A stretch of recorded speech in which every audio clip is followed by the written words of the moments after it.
Hey everybody, my name is Brittany. I started studying the Bible back in April of 2017, and when I began, I knew nothing about it.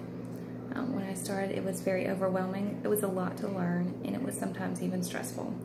So I wanted to start a beginner's Bible study where I just cover the basics, the overview of the Bible. Don't really go into much detail or explanation, just for beginners so they know what is where in the Bible.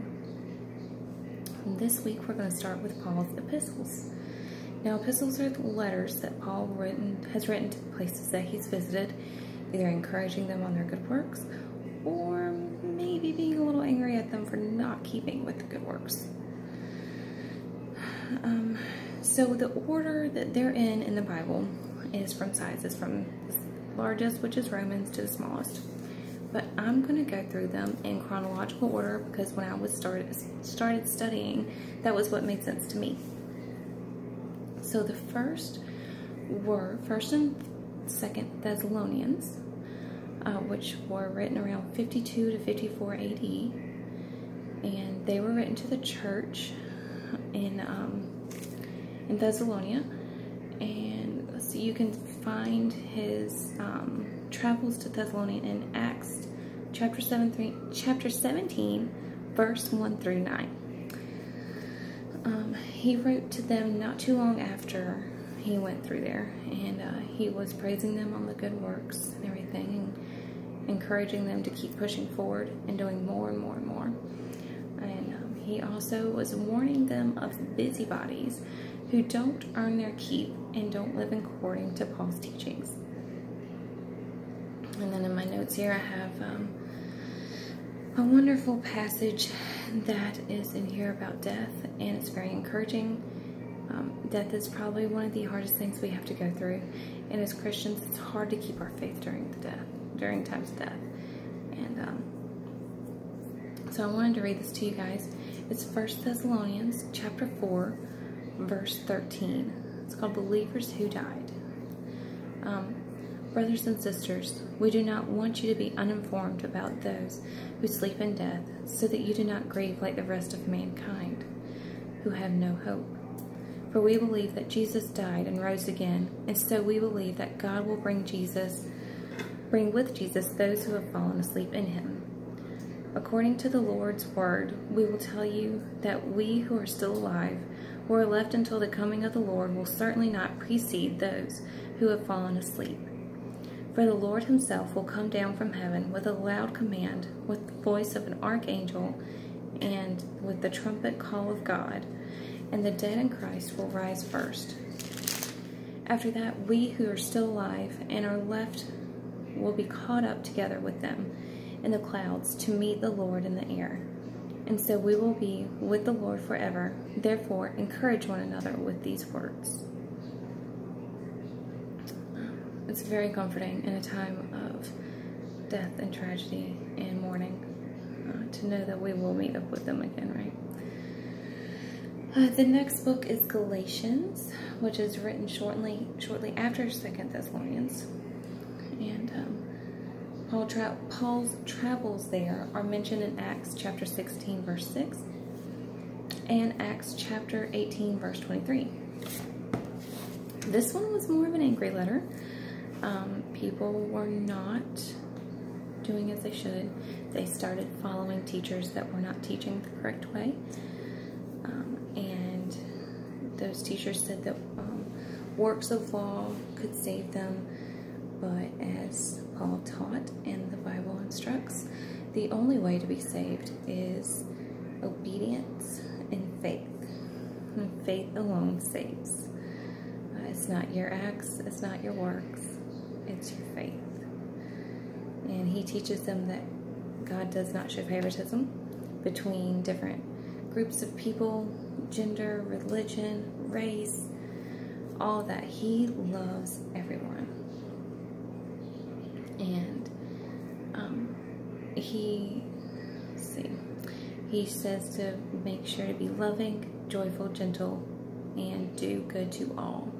You can find that at Galatians chapter 5, verses 19 through 23. The next epistles are 1st and 2nd Corinthians, written to the churches in Corinth. I can never say these cities' names right, so please forgive me. These were written around 56 AD while he was in Ephesus in Macedonia. And you can read about his time in Corinth in Acts chapter 18, verses 1 through 18. And he does go back after he writes these two letters. So we do believe that there's a third one, even possibly more out there. The first one is a lot about addressing what's going wrong in the church, moral issues, being prideful, arrogant, thinking that they're better than everybody, and also following men instead of God, saying that they follow Paul or they follow Peter, which is not the right way to do things. And 2 Corinthians was written not too long later, after he had gone back and visited them again, because they started to reject Paul. Now, as we know, Paul was a very humble man. He went through a lot to spread the word of Jesus, and he got beaten down. He was poor.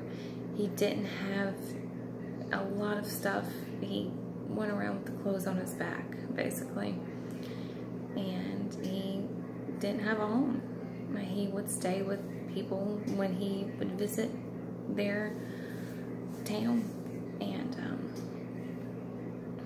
they started following more well-to-do preachers, like a lot of us nowadays. We just disregard some of the poor, dirty, homeless people and go for the pretty, dressed up, fancy, because that's what society accepts. That's not always the right way. And he also writes about the enormous responsibility it is of a Christian to be giving and generous. And again, tells them to humble themselves. Humbling yourself is a thing throughout the entire Bible. You can see it in Old Testament, New Testament. Just about every book has a little bit of that. Stay humble. The false teachers are not humble people. And the next book in chronological order would be Romans. This is the biggest book, and this is the one that most people know.